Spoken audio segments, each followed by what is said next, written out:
Ladies, welcome back to the podcast. Oh, we are going to be talking about one of my favorite topics, especially right now. I've been diving into this specific topic now for the last 2 months for my own self healing, which is neuroscience. With me today, all the way from the Sunshine Coast of Australia, is Lisa Maree. She believes we can all take control and rise up through our pain and awaken the giant within. As a military veteran, public speaker, holistic health specialist, mindset coach, and a neuroscience researcher, she possesses a diverse range of skills. Clearly, drawing from her own transformative experiences, Lisa has spent 2 decades inspiring others to overcome adversity and harness their inner strength. Her mission is to support heart-centered entrepreneurs and professionals in conquering challenges such as low confidence, overwhelm, fear, scarcity, and health issues. Through her expertise in neuroscience and a deep understanding of the human psyche, Lisa guides individuals to unlock their hidden potentials, transforming setbacks into triumphs. By unleashing their superpowers, her clients can achieve unparalleled success in health, wealth, relationships, and make a lasting impact on the world. Whew. That's a lot. And that's sounds amazing. So welcome to the show, Lisa. Gosh, I'm even impressed. Right? It's like, oh, I wish I had that kind of bio. So much for having me on here, Karen. It's an absolute pleasure. And we have had some giggles before we even started Yes. here. So, Which is good. so we're already vibrating high, and I am all about energy and frequency. So, Me too. Me too, Lisa. And for you to be up and at 'em at a 5:30 a.m. interview, because we are in complete different time zones, yes, I appreciate that you've got the energy for me. yes, and of course it's contagious as well. So, that's the beautiful thing about being in such a state of wellness and what of course I had to get up somewhat earlier to To be ready for this. to sort of fluff my hair, and like I'm a no makeup gal, so what you see is what you get. But yeah, it was and we're in our winter here, but it's a little bit casual here in Queensland for winter. It's very temperate, so I think the coldest we get, I don't know the conversion, so it's about, you I'm know, Celsius too, so oh, okay. Yeah. So our low is about 9 or 10 in the yes. morning, and our days are beautifully somewhere between 21 and 25 and sunny. So that's our winter. That is so perfect. I have my good friend in Australia, Matty Lansdowne. I always make fun of him because he'll complain to me. He'll be like, "Oh, it's so cold here right now. It's winter time." And I'm like, Yes. "Oh, what is it? Your balmy 10 degrees?" And he's like, "As a matter of fact, yes, Karen." And I was like, "Okay, here where I am in the winter, it gets down to -40 sometimes, minus I 30. know. Like that's Yeah. cold." So I tell him he's Yeah. not allowed to complain. Like No, the no, fact that not you at get up to all. 20 in your winters is fantastic weather to me. So I do have a client and I can't pronounce the name. It reminds me of Sasquatch. It's Saskatchewan, that's the one. that's where my husband's from. Okay. And she just shows me pictures and tells me like the temperatures there, and It's really cold it's there. it's uninhabitable. Yeah, it truly And is. He always tries to uh, he thinks like we should move back there. He's like, "Do you want to move back to I'd like to move back to Saskatchewan." I'm like, "Over my dead body. We will never ever move back to your hometown. Sorry." oh, but Anyways. I do have to tell you a story about Oh, a okay. client, because I when I run challenges, I love to know where somebody's fitness level is at the beginning of the challenge, because as we're going to talk about, everything to do with wellness is a complete package. It's mind, body, and soul, but from the wellness pillars, like the health pillars, the physical pillars, it is nutrition, it is fitness, it is sleep and rest, and those and hydration, of course. So this is just like a real basic little fitness test. So, my it's like a timed 1 mile, 1 kilometer, whatever metrics people are in. And my Canadian friends did their 1 kilometer in the snow. And I just went, booyah to you guys. It's just, and they took photos of it as well. So, and that's what I call that someone's made a decision to change. Right. Like, Yes. yeah, like Yeah. they're prepared Wow. to, nah, we'll go out, do it in the snow. All right. But in 30 days, we've got to have the same conditions. So can you sort of make the weather the same? Because we need to have a comparison. Right. Oh dear. Oh So, dear. Yeah. so for all of you women out there, if you ever stumble upon me in the cosmos and I'm giving you guidance, be prepared to do a kilometer in the snow if you, if you live in the northern hemisphere. Which is Just kidding. great. No, I think they should, like, I always beat myself up actually in the winter for not going outside because I hate the cold. And I'm like, why don't I just, who cares if I start walking, I'll get warm, and Yes, I still don't do it. I yes, ski, so that's the yes, one thing I'll do is ski every weekend. But yes, I'm always like, come on, just go outside for a walk, like 20 minutes. Who cares? yes, You got to get outside. And I have a real problem with that. So maybe I just yes, need to take your challenge so it'll force me to do yeah. it. Well, do the Mel Robbins 5 4 3 2 1. Get your behind out the door. That's perfect. Okay, so tell me but your that what you story. I will, but what you just said is really relevant. So let's circle back to that. What Okay. people do for joy, but they won't do for important things. And I will write that down so we do circle back to that because Okay. Yes. that's something that we need to talk about in our neuroscience conversation. Yes. Um, joy versus have to, should to, as Tony Robbins says, people should all over themselves. Right. Yes, it's about changing your mindset and not thinking that it's gonna be painful to get out there and walk in the snow. Yes, yes, yes, Yeah. exactly. And so, how did I arrive here? How the heck? Because Well, you have an incredible story, I mm, think.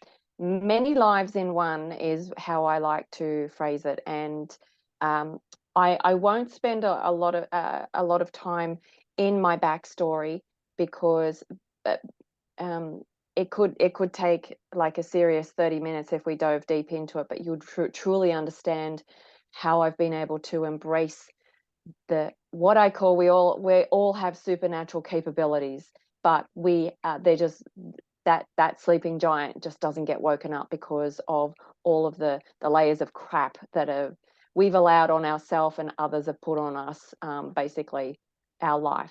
So um, it, I will set the scene and then I'll speed through 40 years. Okay. For the listeners, I'm in my 50s now. Um, so when my earliest memory is when I was 4, and my sister and I were called into our parents' bedroom, and my dad is sitting on the end of the bed with a single suitcase, and he's crying. And he just said to my sister and I that I can't stay here anymore. I love you, but I have to leave. And that was pretty much it. Picked up his suitcase and walked out the door. And as a child, a lot of my childhood is the brain has a safety mechanism. I don't remember. Um, but what would have gone through a child's mind at that point is absolute fear and why am I such a bad child? You don't love me, that you have to leave. They as a 4-year-old, like you look at 4-year-old kids, so like there's not a lot going on in there apart from they want love and connection.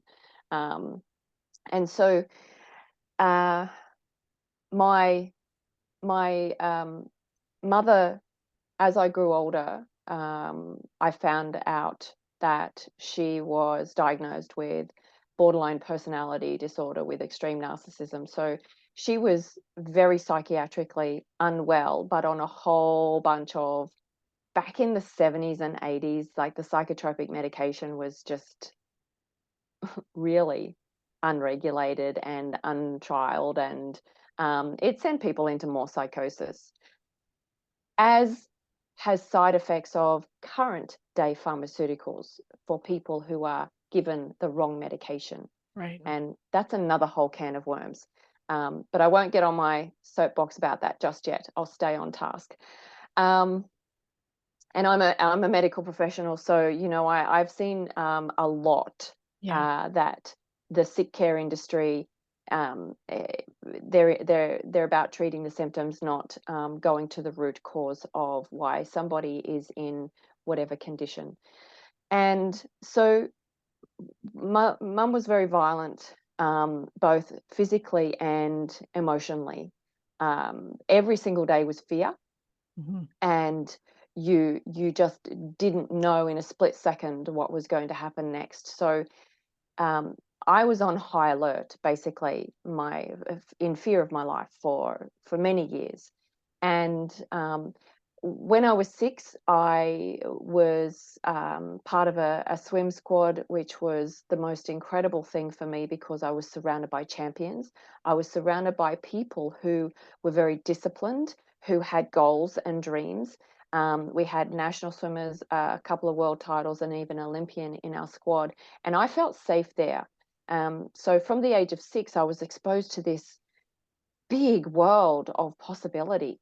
And the great thing was I was 5 hours training, so before school, after school, school in the middle. So for 11 hours a day, I didn't have to be in that place. Um, Mum went on to remarry a Vietnam veteran who was an alcoholic. So it was a pretty big cocktail of mess at home. Yeah. Um, he was not violent, but he was certainly not protective, Hmm. and because he got beat up too.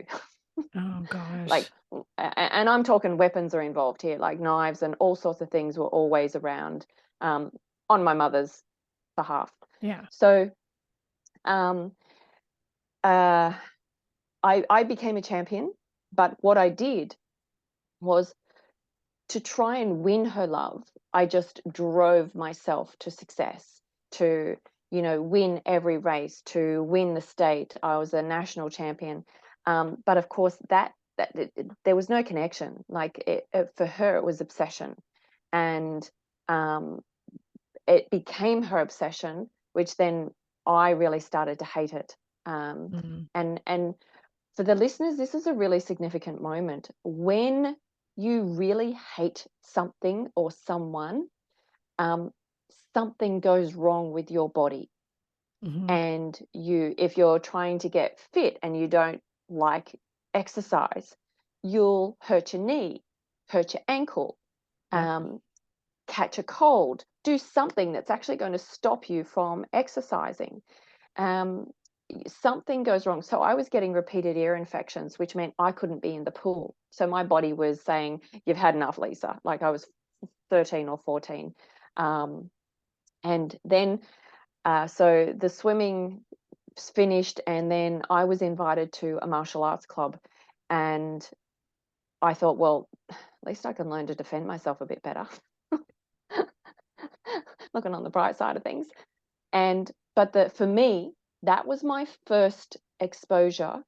By the way, I'll go back to, I became a very, very strong-willed person, as you can imagine, Yes. because we did back then in the 70s, which they now talk about as common day in the athletic world, of running mind movies, of running the race in your mind, of you winning the race.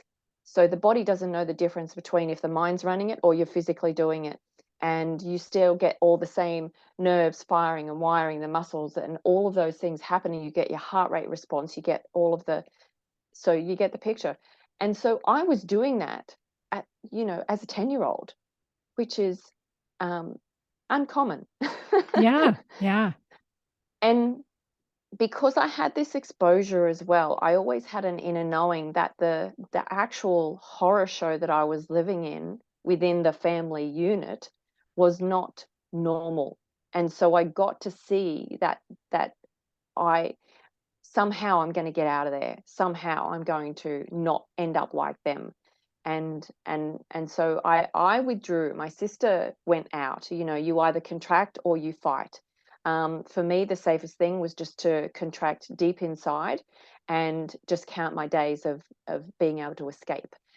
So the martial arts club was actually a metaphysical club, and people have heard of yin and yang. Well, we went deep into what people call metaphysics, quantum physics, of Tai Chi, meditation, learning how to channel your internal energy.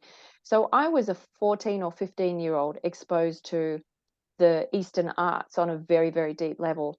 And I felt really at home there. I felt like it was normal for me. And it came very natural. So I just somehow the seed was planted for me as this is going to be part of my future. And things got very terrible at home, because I was a teenager, especially as a girl teenager. You really start to stand your ground. you know, you Yes. you sort of puff your chest out and in your little trainer bra, and Yeah. and any teenager, they want to be heard, they want to be seen, they want to actually show that, hey, I'm growing up, I've got a brain in my head, I can make decisions and those kind of things. But that was just not on in our place, because if there could only be one alpha person in the house, and she was dangerous. Right. So because I was growing so strong mentally and physically, the threat got higher and higher, and she started to tell me that she was going to kill me while I was sleeping. So I Oh, actually ran away, and I just thought, I've got to get the heck out of here.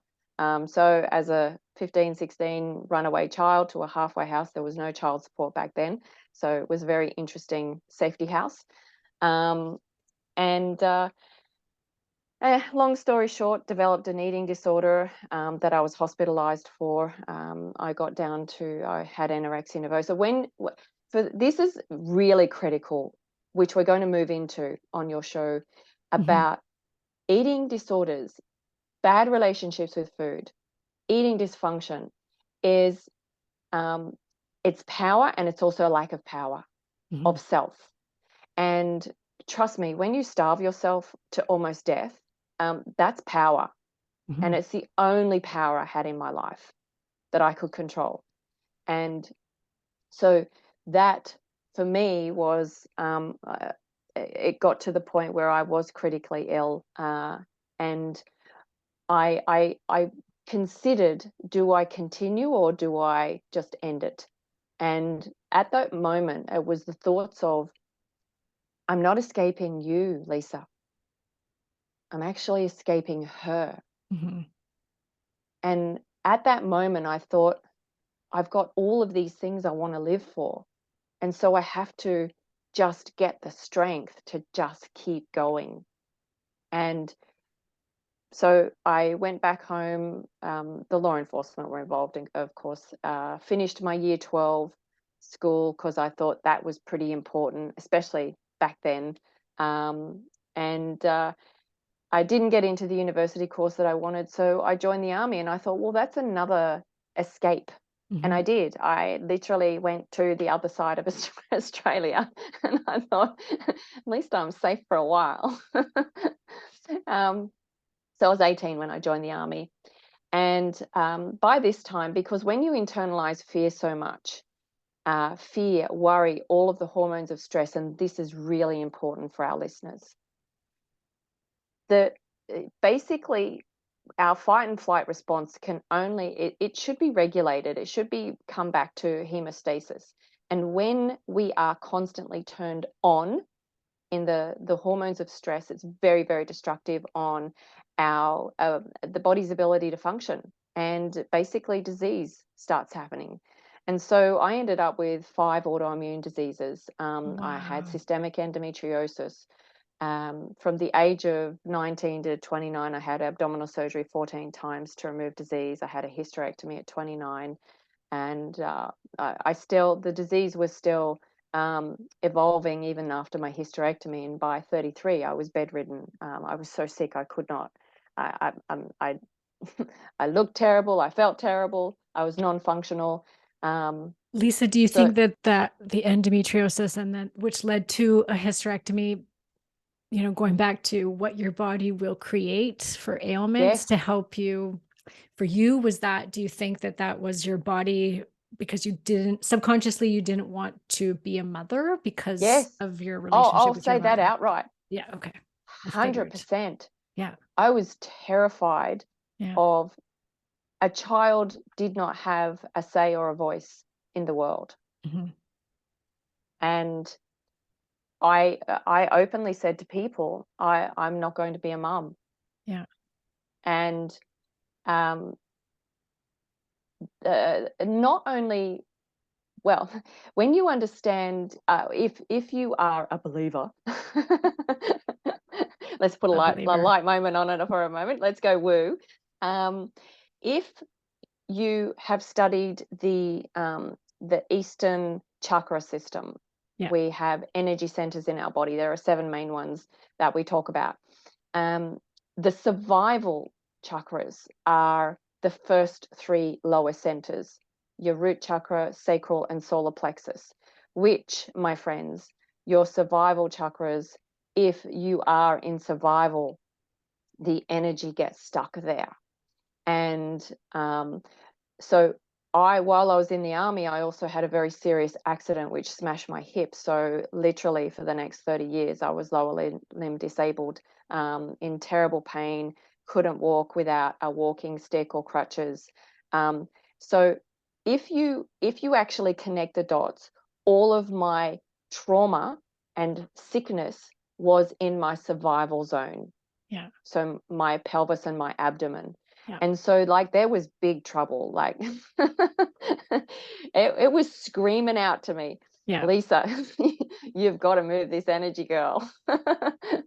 But my body was wired and programmed to be in fight and flight. It Yeah. was that like the throttle was stuck on. My body did not know how to function any other way. And I ceased connection with all of my family when I was 20. And so for 30 something years, and I can say that I was a neglected child because I really had no parenting. It was a figure it out all by yourself, or Yeah. perish. Yeah. And when I was sitting in, my sister and I, before I joined the army, so I was 16 or 17, we had to have an interview with mum's psychiatrist, and he basically said, "You've got 2 options, girls. You can disconnect from her altogether, like no connection ever, or stay and perish." Oh my gosh. And my sister chose to stay, and I chose to go. And Oh, so both scenarios were very, very difficult.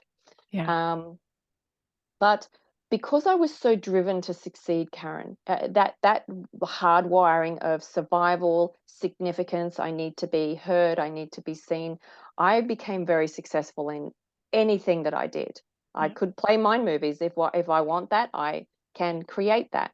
And so that's not being egotistical. That's actually No. truth. And so the people listening, when you do harness the power of your mind, you create your future.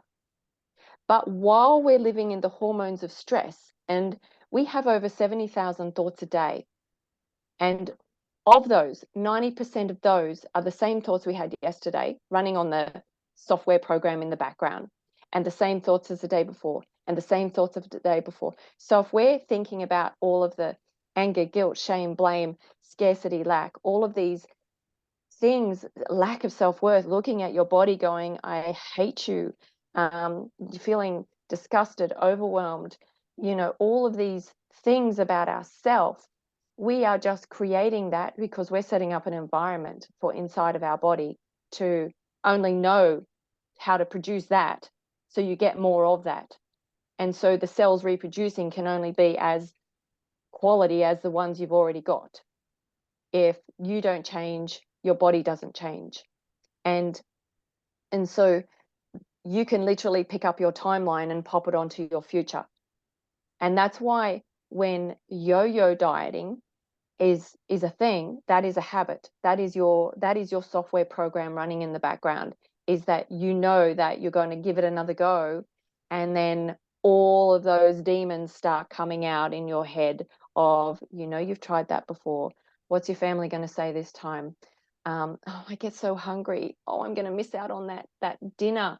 And, all of this chatter that just doesn't shut up literally talks you out of it Mhm. almost before you even start.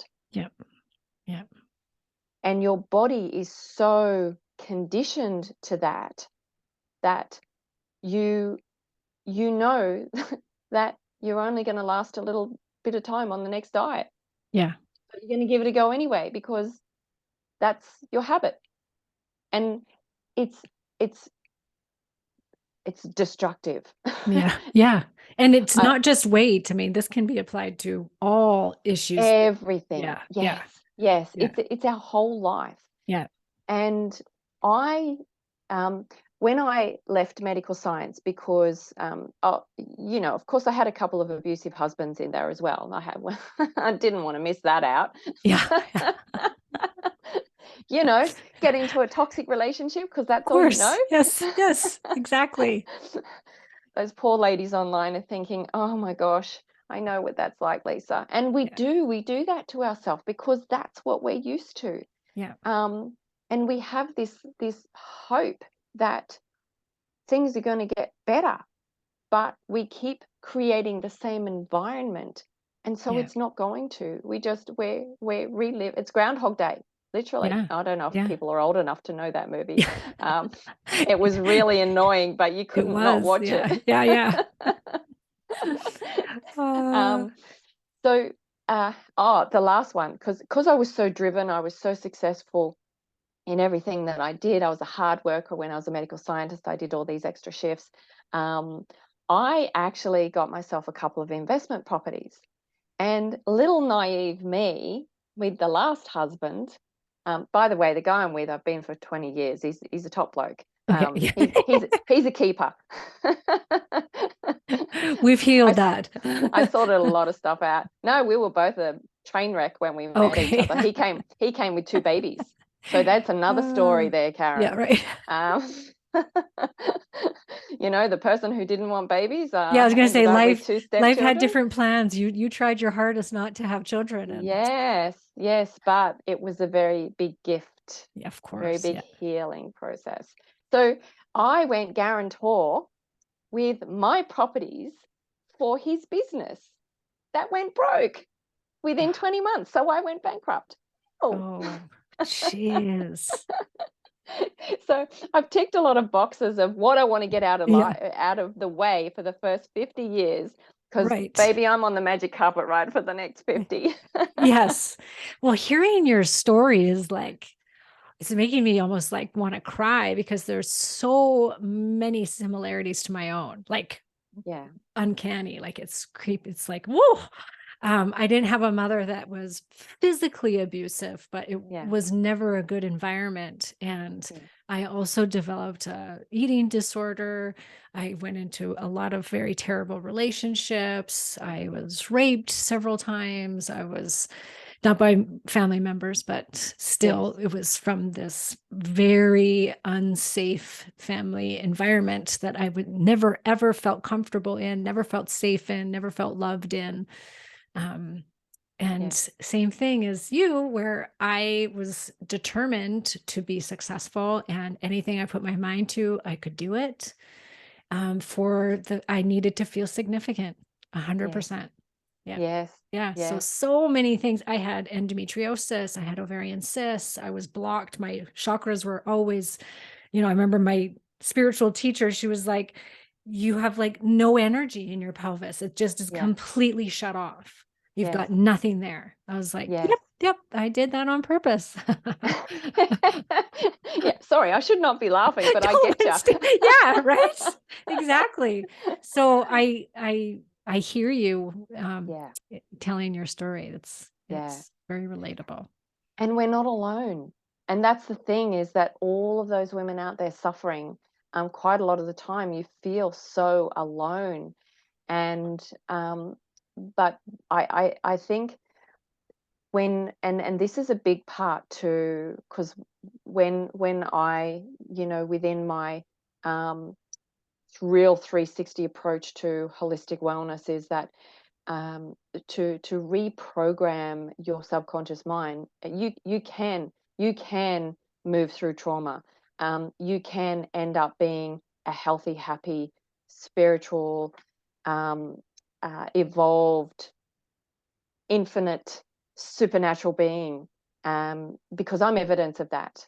Mhm. And not once again speaking from ego, because I'm extremely humble, I'm extremely grateful, and all I want to do is plant the seeds of hope in people, to let them know that if they have the right tools, the right mentors, the right information to work through and take those layers of, there could be thousands of layers of pain in there, but you've got to work through them and get rid of them one at a time.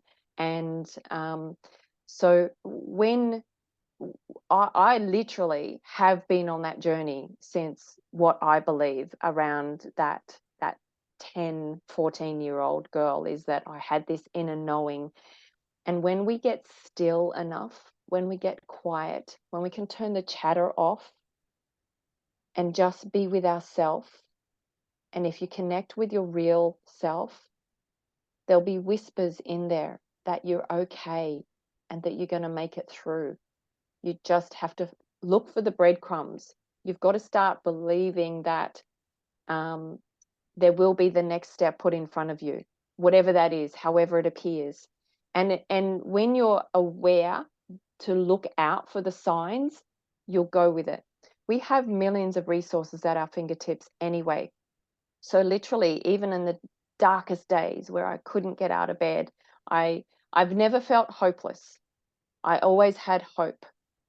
And um, because of that, I would I was very blessed to be personally mentored by Mr. Jim Rohn, if anybody knows that name.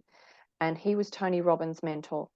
So if you know Tony Robbins, I I was do. I was personally mentored by the man who taught Tony what he Wow. knows.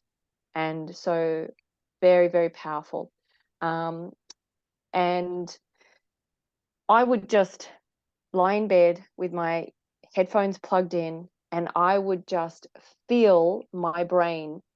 The only way I could turn the chatter off, with this overwhelming positivity of self-development. Mhm. Lisa, what have you got to do to get yourself together, to get yourself from this dark place and start to, move forward, no matter how sick you feel, no matter how sad, no matter how scared, all of these things, just take the next step, whatever that is. And that's how I was able just to keep moving through crisis, because there were, like, if you think of tides of big ebbs and flows, well, or roller coaster. Let's go roller coaster. Yeah. um, and then they became waves, smaller ebbs and flows, and then they just became wobbles. So as you get the tools to be able to control your software program running in the background, your ability to respond to situations is much better, because normally you just react, because it's that instant nervous system hit of what your cells are used to, of how you protect yourself. And so when we're moving into the whole weight management topic, because for 20 years I've helped about 5,000 women lose weight over this time, and some of them very successfully, that they have never gone back, because we focused on health. We focused on all of the pillars of health that you need to focus on. But, one thing at a time to master. It's not like, let's just give you 3,000 things to start doing today, which is what people try to do in desperation. And then their brain goes, whoa, Yeah. can't do that. Yeah. And some people don't even get past day one. It's just Yeah. like got to pat my head while I'm rubbing my Yeah, tummy, yeah, hopping up and down, exactly. and twisting around. It doesn't work. We've just got to we've got to pay attention to one thing and get that going for a few days, and then add something else. So the and mindset has been such a big part of that for me, because I have been blessed to be a speaker in leadership development. Um, and it's just only been through my life experience, because you can't teach something, learn something in a textbook and then teach it with heart and passion, with the same connection to people, that if you haven't lived it, Right. because Yeah, I they can agree. see it in your eyes as well. Um, and so this mindset component was still very powerful, but it got to the point where if a woman had a really big road bump in their life, or a crisis, that pattern that was programmed in them for the first 35 years of their life literally took over their mind and their body again. And before you know it, they were back to where they were. It's just like, even if it was 3 years, they were maintaining this beautiful level of healthfulness and great healthy mind. And so I became dissatisfied with, I haven't done enough. I haven't passed on enough tools for people to be able to literally unblock those lower three chakras. Right. Yeah. We got to get to the dirty stuff now. Can you explain what goes on in the brain for Yes, this to happen? Like when you say things like you get stuck in the stress response and the fight yes, or flight, what goes on? yes, And also, like, there's so much addiction to those patterns. Once you get yes, stuck in those patterns, there's an addiction component yes, to it that correct. you pulls you back in Yes. to those And bad so, behaviors. yes, yes. What I'd like to say right now, you are not your brain. Your brain is literally a piece of hardware. It's an organ. And this organ, when we're born perfect and blissful bubbles of joy, the hardware is empty. And there is a little spirit in here. It's not an empty shell. And so we just collect data as a baby. And for the first 6 or something years, everything that comes in, there's no filter. And so we absorb absolutely everything. So if your environment was toxic, you absorb that. And it's part of your software pattern. You absorb that in utero. People are not aware, because our cells actually start to epigenetically change, meaning Yeah. that we've got little parking lots on our cells, empty parking bays, which are called receptors. And you can relate to this if you do you drink coffee, Karen? Yeah. What happens if you don't drink a coffee Yeah, for a day or two? horrible migraine. Yep. I can't do without it. Yeah. So the jackhammer comes out. Yeah. So those parking bays are empty, and they're screaming out saying, "Give me that caffeine fix." Okay? So it's a real physical reaction.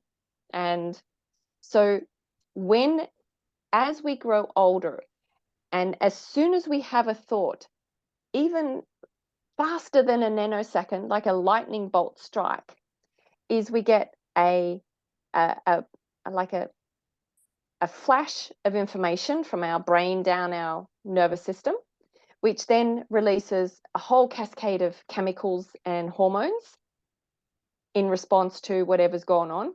You're ironing and you accidentally put the iron on your skin and you go, ow. That's a good reaction there. Take your finger off the hot part. Yep. So um, when we are turned on in this constant state of stress, though that flood of hormones constantly into our system, like the little parking bays for caffeine on your cells end up with little empty parking bays for all of your other hormones of stress, the cortisol, all of the excess crap in our system of the fight and flight hormones. And when we try to change a habit, what happens is we neglect fulfilling these parking bays for a couple of days because we're trying to change. And so our mind is somewhere else. And so we're not getting that flood of your addictive hormones of stress. Dopamine, And adrenaline. yeah. And so you are comfortable in that uncomfortable state of misery. And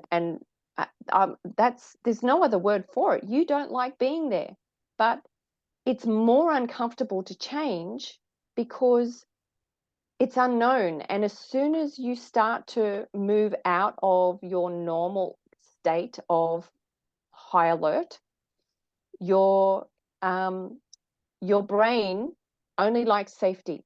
A safety switch goes on and says, don't go there. You know what happens. You start to get terrible cravings. You can't sleep properly.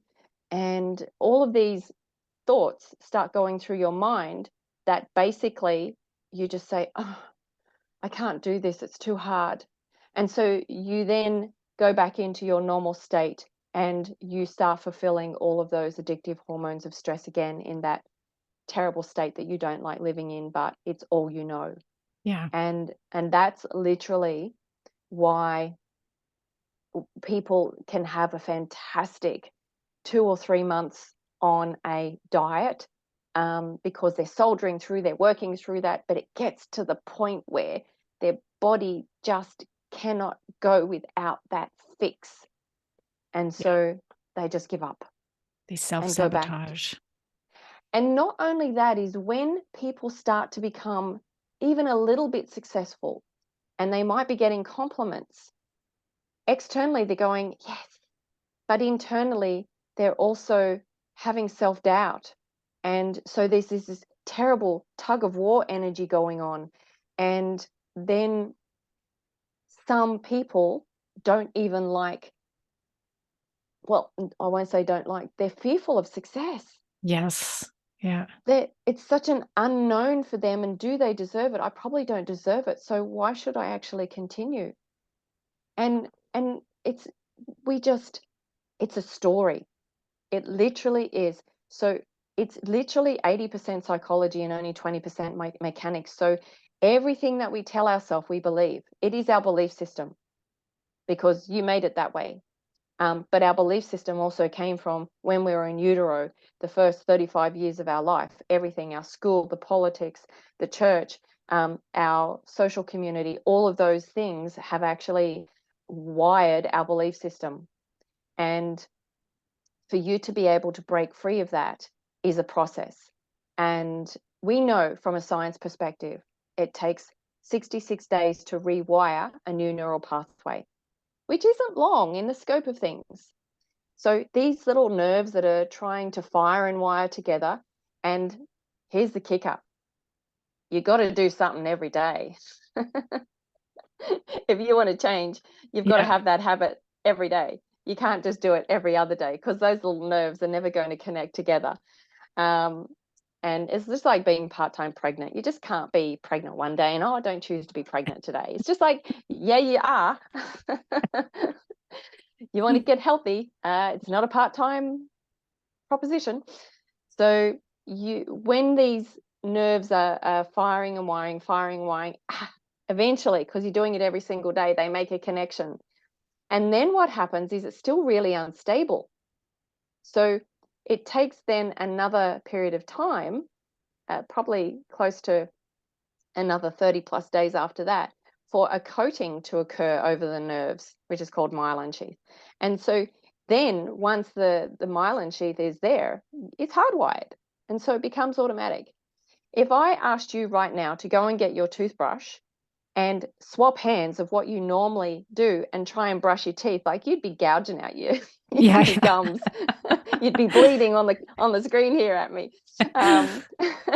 Because the normal side, I'm right-handed. I can just do it literally. I don't even know I'm doing it because it's just the process. Yes. Yeah. The same way you get in the shower. Like you start somewhere in your body and you end up somewhere, and that's it. If someone interrupts you while you're having your shower, or while you normally put your deodorant on, and say, if you get interrupted at that point, and I've been at work and I've gone, oh, I didn't put deodorant on today because I answered a phone call, or you know what I mean? Yep. So that automatic process that you don't even think about gets interrupted, and that's what we've got to do. We've got to keep interrupting that hardwire pattern that's in your body. And when you are living in the hormones of stress, we have an electromagnetic field around us. Science can measure that, so it's a real thing. And we can also measure the frequency in the body. So the lower chakras are our low energy frequencies, our survival.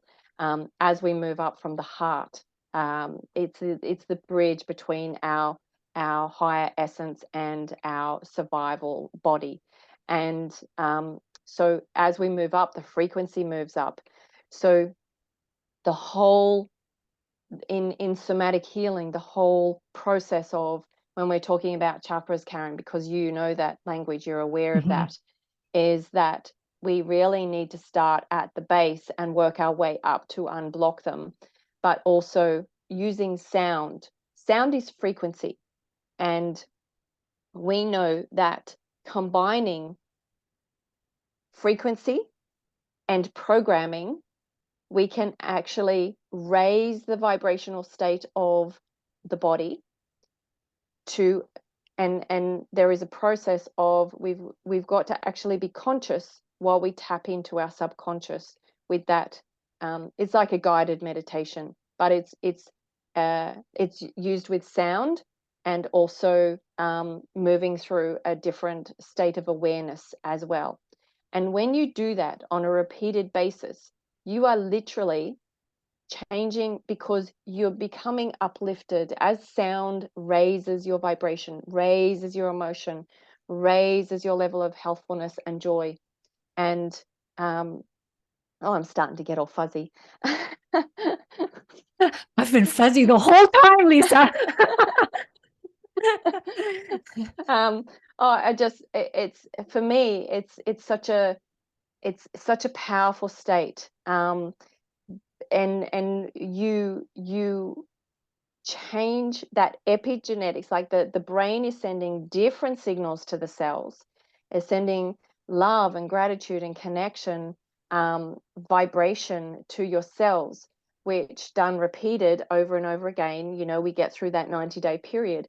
You literally change the parking lots on your cells, of ones of survival to ones of moving towards joy and peace and um, gratitude. And it doesn't happen overnight.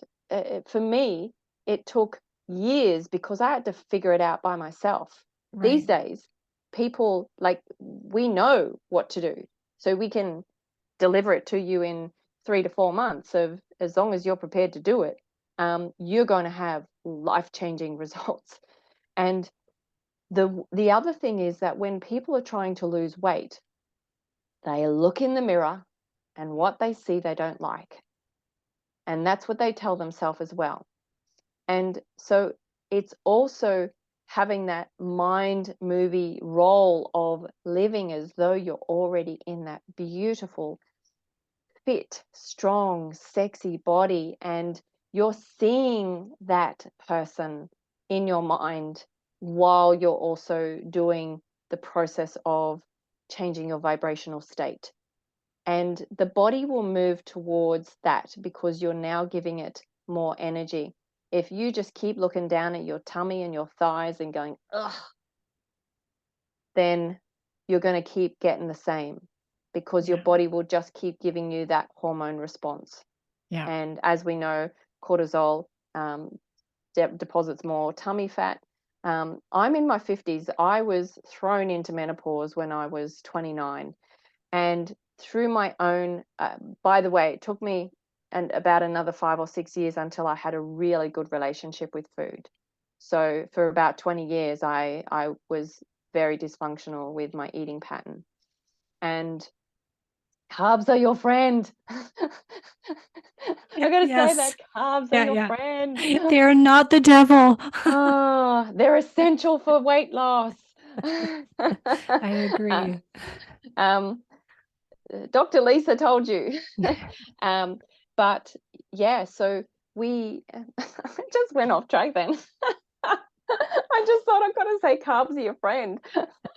That's Oh, okay. It's good goodness to me. say that on Oh, this podcast. I Women need to hear know, that. I know. I am, oh, that's right. I've not gained weight. I'm 53 kilos and I have been that weight for the last 20 years. So 120 pounds for the other metrics. And so I'm lean, I'm strong. People think that that's skinny, but it's not. It's actually in the healthy weight zone.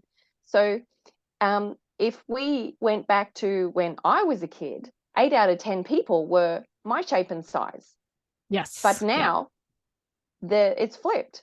And Yeah. so we live in an overweight world. So our perspective is normal. So, oh, it's normal to be overweight because that's all we see coming in our sensory perception.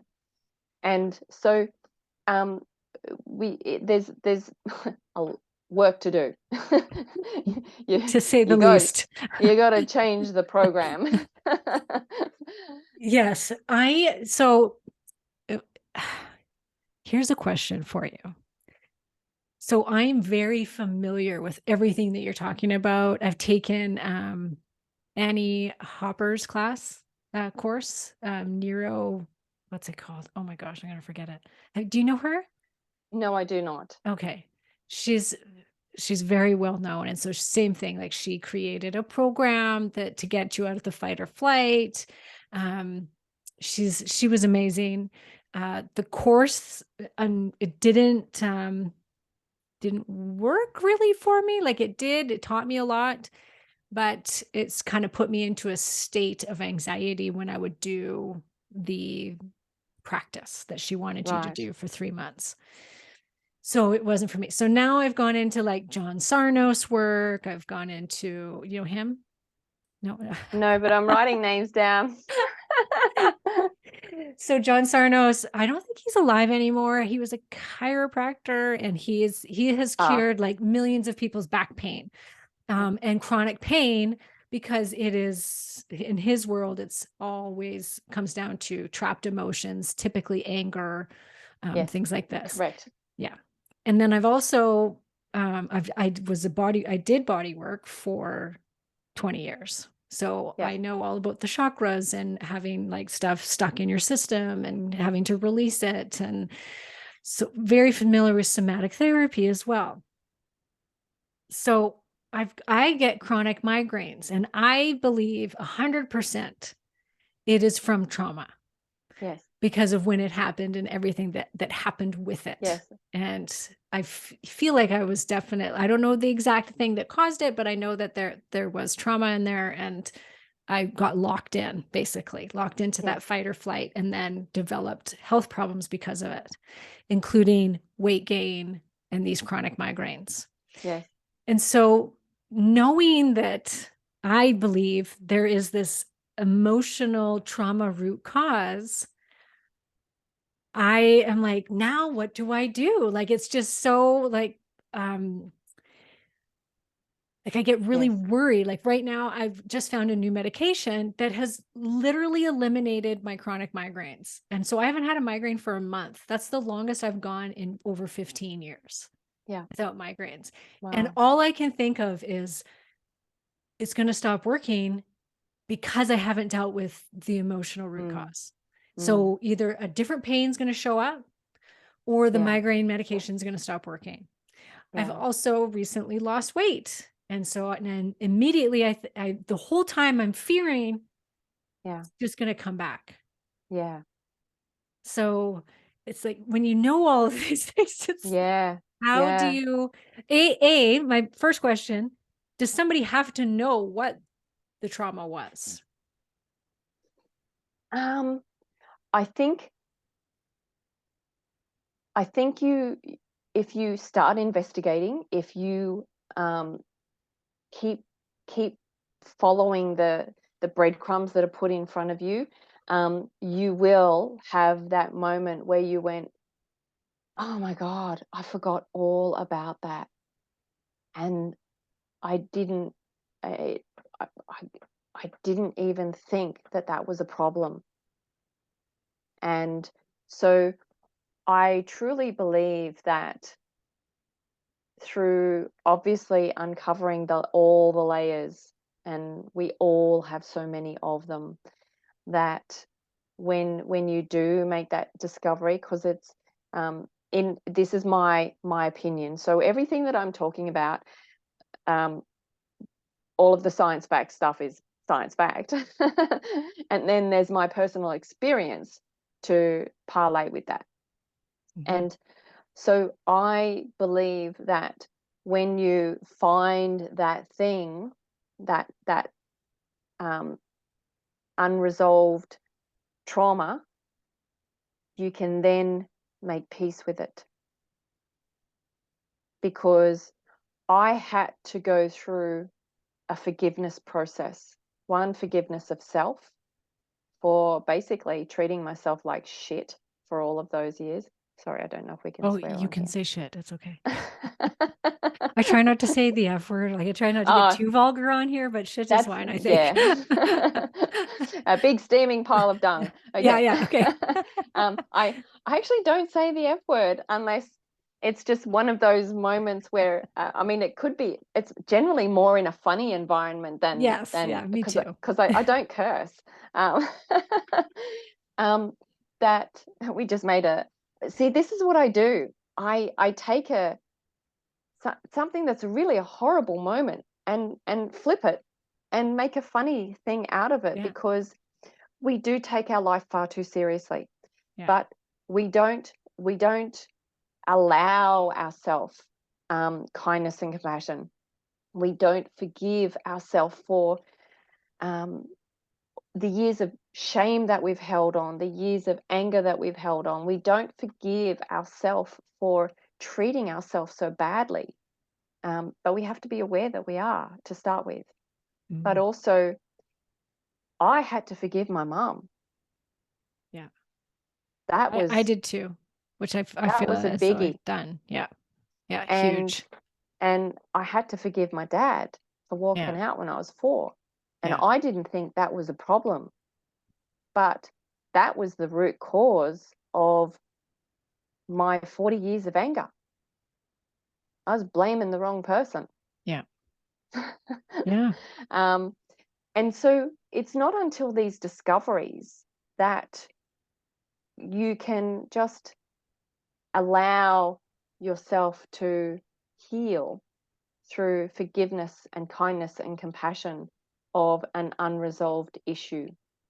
Mhm, So this is just my opinion, mhm. because it's how I felt through my work and having these discoveries of, oh my gosh, I did not even think that that was a problem.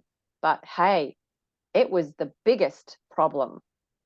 And so we hide it. We hide it in other things. It's like the food companies. They hide all the chemicals under names that you can't recognize, and you think it's a food product, but it's not. Yeah. But it's still there.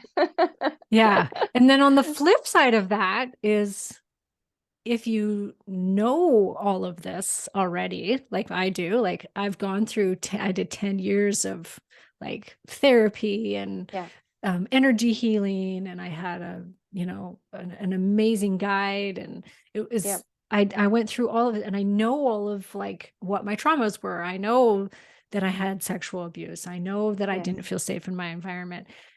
But sometimes knowing also doesn't get rid of it too. And this is where this is once again just my opinion coming through. It comes back to your self-love Mm, and your self-acceptance. And when we still have blockages, can I just there's a moment here that I think could be really impacting to you and the listeners. mhm. Um, that because I was driven on angry desire. Basically, I'm going to prove the world I can do anything, no matter what. Doesn't matter how hard things have been, you can get over it. And so I was even called an ice maiden by somebody else. I was like, I can't that's not imagine nice. that. just like, get off your behind and go and do it. I can do it even though I'm disabled. Come on. It's just like, so that was not very compassionate. Right. But it wasn't that harsh. But I was a no. I still am a no excuses kind of person. However, I have a lot more compassion these days, because I have allowed myself to work through my own trauma, whereas before I didn't. So there's a big difference there. Mhm. And this was about 12 years ago. It's 2011 or 12. I was sitting in Singapore in a leadership development conference. And the speakers, they were about 5 foot nothing, little Korean couple. They were so beautiful. It was through translation. They just oozed love. Like you could feel it. They were just so like two little angels on stage. They were so beautiful. They were fun. They were joking around, husband and wife. They were like been married forever. Um, and there was a picture of a big blue door up on the screen. So in the auditoriums, like you've got these giant screens, and the in the Buddhist philosophy, the blue door is the doorway to peace and happiness. But they put a different slant on it, and they said, "Is your door opened or closed?" And they said, "The blue door is actually your heart." And at that moment, I had this horrendous crushing pain on my chest, and I just burst into tears. And I thought, getting emotional. I thought, all of these years, my heart has actually been locked shut. Ever since that little girl watched her dad walk out the door, she shut her heart so she didn't get hurt. Mhm. And the other thing is with that is that you don't allow love in. You don't allow love of self, and you don't allow love of others. And it was like I just had this enormous whoosh off me. People say it was like a weight off my shoulders. Well, this would felt like I'd been rocketed through the galaxy. It was just such an ethereal experience. And I, I'm just having my my chest feel lighter at this moment. When your heart chakra is beaming, it's an incredible feeling. And and so I lived all of these years in angry desire that I could achieve anything. And that moment, I flipped over into inspired desire, because I thought, I need to love. I need compassion. I need to love me. I need to love everybody. I need to stop judging people.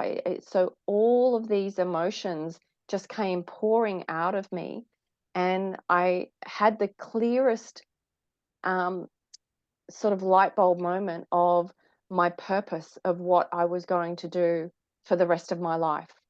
And that was to uh, basically help other people upgrade themselves, take them out of that pain into power. Because like you opened up saying that we have a giant within, we do. And we deserve greatness. We deserve to live an extraordinary life.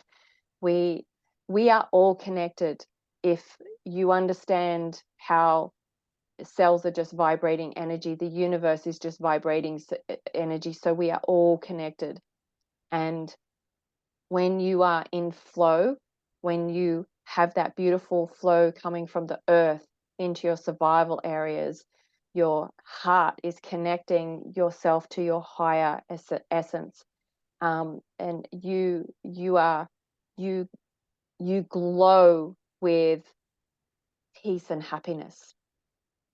And when you're not at that place, there is still something deeply unresolved that you may not even be aware that it exists. Right.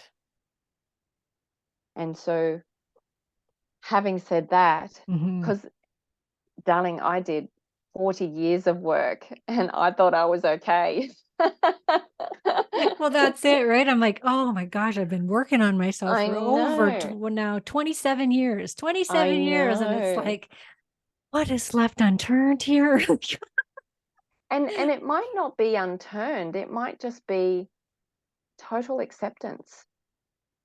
Because if there is any hint of sadness, grief, disgust, anger, any hint of that, then that's it. It's a poison. It's a toxic seed, Yeah.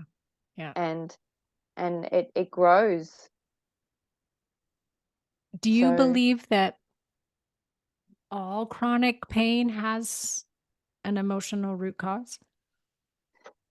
um well, if we look at my hip, for example, I had titanium put in there 5 years ago, so I'm now the bionic woman. um I literally, like, my hip joint was all spastic. So, the bones were not where they should be. So that was, of course, you're going to experience pain. um, and when we have niggling chronic things that just keep coming back, um, I do believe that there's a blockage. Mhm. And as we know through Chinese medicine, like, we've got thousands of meridians in our body, and they're all pathways of qi energy. And so if there and if you've got a pain in your shoulder, it could be something going on in your spleen. Yeah. So Yeah. um, it's just like, okay, finding a needle in a haystack.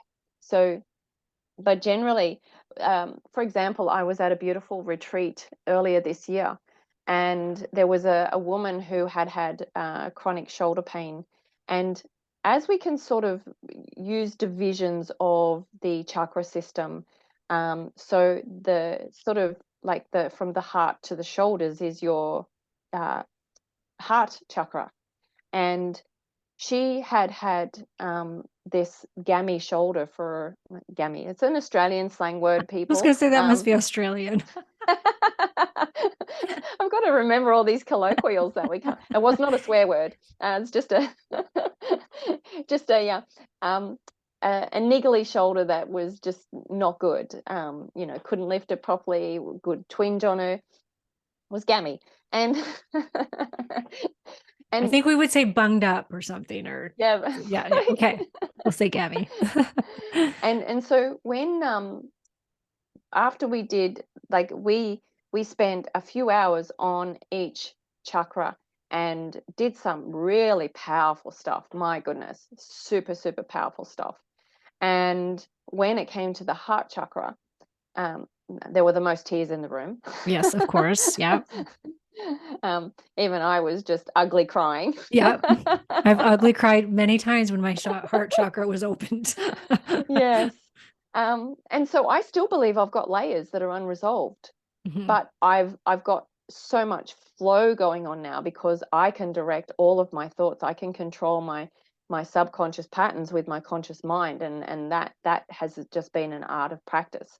But after this heart session, because we got to share, if we wanted to, what we felt, and she said, I cannot explain this, but all weekend, because it was a 3-day event and we were on the last day, all weekend my shoulder has been, niggling at me, bunged up. um, and she said, I have no pain in it now. Look. And so it was, and she said, I've been working on myself for 20 years. And so it's just like, damn, got to go back to the whiteboard. Right? Exactly. So don't feel disappointed. Yeah. Just be curious like a child. I was like, where are you? What are you? I'm going to find you. And then I'm going to love you and make peace with you. And we're just going to let it go. And so, but you're up there in the high zone, love. So you're in altitude. So there's a bit of work to I do. was going to say there's some work to be done, isn't there, Lisa? Jeez. But I hope others can relate with this, where maybe they have felt like they have done a lot of work on Yeah. themselves. And, I do attract a lot of women that are very, aware of these things and emotional traumas and trying to deal with them. And it's always so, I think it's so important to find the modality that's going to work for you, right? Yes. Like talk therapy could be something, other people it's breath work, body work, and then, like you said, then let's go back to that sound Yes. and guided With guided meditation. meditation. Yeah. Yeah. Yeah. Whilst I'm working on each pillar of health, because as we know, the chakras are related to whether it be your physical health, emotional health. The solar plexus is around your financial relationship. Then you've got your all of your other relationships, and then you've got, as we move up higher into the spiritual realm. So it's working at the base and going up, or with the different progressive meditation. So it's all stacking on top of each other. And the beautiful thing is, Karen, we know that there's so many different modalities out there, and people go, "Oh, where do I start? What do I do?" Well, you just investigate and um, do some research with the people that you're curious about. Um, Look at what courses they've got to offer, and then go with what your heart feels comfortable with at that time. Yeah. Because I've done stuff where I just thought, oh, this is not for me. And I thought it was, but nah, no, Yeah. it's not. Same. Yeah. I don't connect with it. And if you don't connect with it, it's the wrong one, because you need to be connected. You need to feel like you can actually work with the tools and the material and the coach or mentor that you're stepping into a very vulnerable space with. And and so yeah, it's just about go with where your little whispers are sending you. Yeah, what you connect with, I always say that is you got to Mm, just explore different things and mm, something will go, "Ooh, that's it. That's yeah, connecting with me. I want to try that." Or yeah, listen to that person, right? Like I even say to people like just go listen to podcasts, different podcasts yes, about this topic and you'll find somebody that you connect with and maybe yes, that person then could be your teacher. yes. Yes, and a lot of them have free resources. So even Mhm. go download their free stuff, and that can be enough to help you just get through the confidence of, okay, I'll just keep looking elsewhere, and you might find somebody else and not do something with this person, but they've opened the door for you to have a look at something. And that's all it is like I said, be curious, Karen. Yeah. Say, where are you? I know you're hiding in a cell somewhere. Yeah, exactly.